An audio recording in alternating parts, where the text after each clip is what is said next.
24 फरवरी से शुरू हुई रूस और यूक्रेन की जंग को 1 महीना हो चुका है। ये जंग इतनी लंबी खिंचेगी, इसकी उम्मीद शायद ही किसी को थी।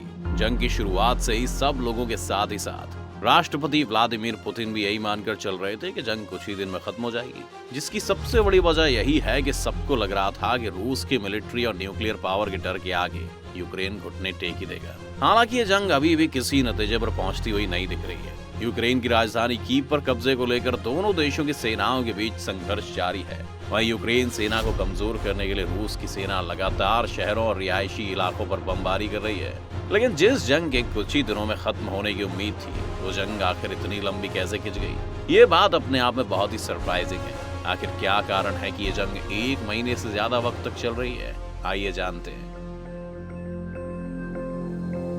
बात अगर पहले कारण की करें तो रूस के राष्ट्रपति पुतिन ने जब 24 फरवरी को यूक्रेन के खिलाफ जंग का ऐलान किया था, तब उन्होंने कहा था कि वो यूक्रेन को डिमिलिटराइज करना चाहते हैं, जिसका मतलब ये था कि वो यूक्रेन की आम जनता को नुकसान पहुंचाने की जगह उसकी आर्मी के बढ़ते प्रभाव को खत्म करना चाहते हैं। इसी वजह से रूस ने इस जंग की शुरुआत ही यूक्रेन के सैन्य ठिकानों पर हमला करके की। लेकिन अब रिहायशी इमारतों पर भी बमबारी की जा रही है, जो कि उनकी स्ट्रैटेजी से बिल्कुल ही अलग थी। इसी वजह से पूरी दुनिया में रशिया को लेकर एक विद्रोह बन गया है, क्योंकि अब वो सिर्फ आर्म फोर्सेस पर अटैक नहीं कर रहे, बल्कि आम लोगों पर भी हमला हो रहा है। रूस ने शुरुआत में यूक्रेन के आसपास 1.5 लाख से 2 लाख सैनिक तैनात किए थे, जो इस ओर इशारा करता है कि रूस इस जंग को ज्यादा दिन तक खींचने के मूड में नहीं था। एक्सपर्ट्स भी मान रहे हैं कि पुतिन को लगता था कि यूक्रेन की सेना जल्दी घुटने टेक देगी, लेकिन ऐसा नहीं हुआ। इसके साथ ही अब तो रूस के सैनिकों की ट्रेनिंग पर भी सवाल उठने लगे हैं। ऐसा इसलिए क्योंकि गर्मियों के कारण बर्फ ने भी पिघलना शुरू कर दिया है, और पिघलती बर्फ ने भी रूस की सेना की दिक्कत बढ़ा दी है।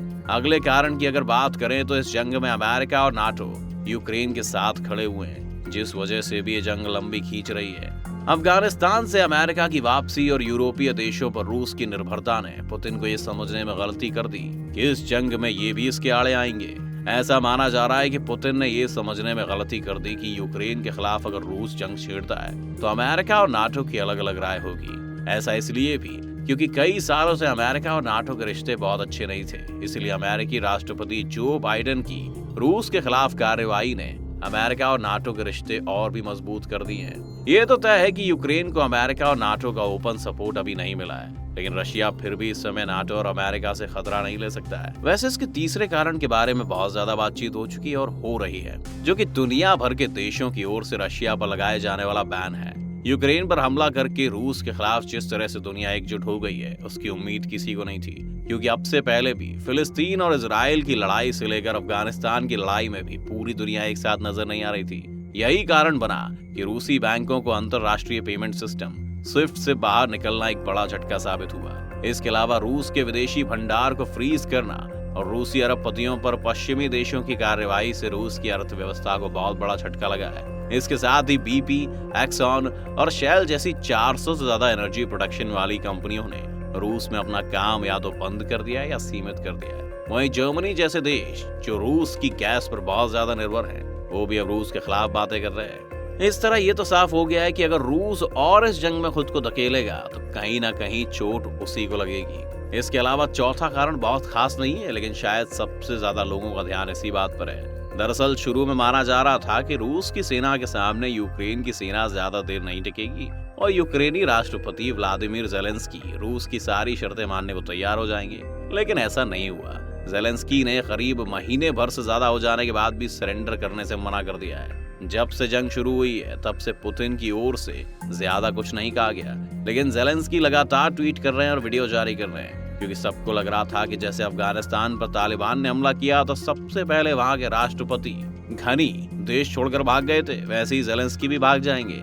यहाँ तक कि रूस की मीडिया ने जंग के कुछ दिन बाद ही ज़ेलेंस्की के देश छोड़ने का दावा किया, लेकिन ज़ेलेंस्की ने कीव से ही वीडियो जारी करके बताया कि वो यहीं है और तब तक लड़ेंगे जब तक उनकी सांस है। ज़ेलेंस्की के इस जज्बे ने यूक्रेन की सेना के हौसले को मजबूत कर दिया। साथ ही यूक्रेन के लोग भी अपने राष्ट्रपति के इस जज्बे के लिए जंग में उतर आए।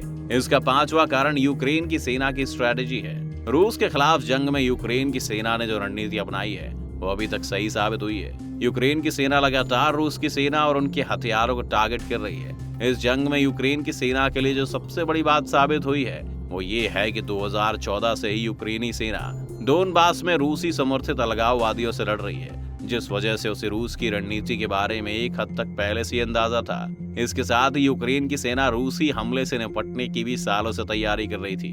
इतना ही नहीं, ये युद्ध शुरू होने से काफी पहले से ही यूक्रेन की सेना ने पश्चिमी देशों से ट्रेनिंग लेना भी शुरू कर दिया था। यही सारे कारणों की वजह से ही ये जंग इतनी लंबी खिंच गई है। अब अगर एक महीने की तस्वीर को देखें तो यूक्रेन के दावे के अनुसार अभी तक रूस के 15,800 सैनिक मारे जा चुके हैं। साथ ही यूक्रेन ने रूस के 280 आर्टिलरी सिस्टम को तबाह कर दिया है। इसके अलावा यूक्रेन ने रूस के 530 टैंक्स को खत्म कर दिया है। साथ ही रूस के 124 helicopter, 108 aircraft, 82 MLRS, 47 anti aircraft systems को बर्बाद कर दिया है। यूक्रेन के सैनिकों को लेकर भी आंकड़े जारी किए जा रहे हैं। बताया जा रहा है कि 5,000 से ज्यादा यूक्रेनी सैनिक मारे जा चुके हैं। यूक्रेन में अब तक 117 बच्चों की मौत हुई है और 155 बच्चे घायल हो गए हैं। यूक्रेन पर रूस के हमले के बाद से अब तक 35 लाख से अधिक लोग यूक्रेन छोड़कर चले गए हैं। संयुक्त राष्ट्र मानवाधिकार के कार्यालय ने कहा है कि इस युद्ध में कम से कम 902 आम नागरिक मारे गए और 1,459 घायल हुए हैं। हालांकि कार्यालय का कहना है कि ये अभी रियल आंकड़े नहीं है, लेकिन संभव है कि ये इनसे भी काफी अधिक हो सकते हैं। खैर, अभी भी जंग जारी है और इसके खत्म होने के आसार भी दूर के ही हैं। इसीलिए अभी देखना होगा कि रशिया इस जंग को और कितने दिनों तक खींचता है या वो कोई और बड़ा काम करता है। आप इस जंग के विषय में अपनी राय हमें कमेंट में जरूर बताएं। साथ ही इस वीडियो को लाइक और शेयर करना ना भूलें और चैनल को भी सब्सक्राइब कर लें।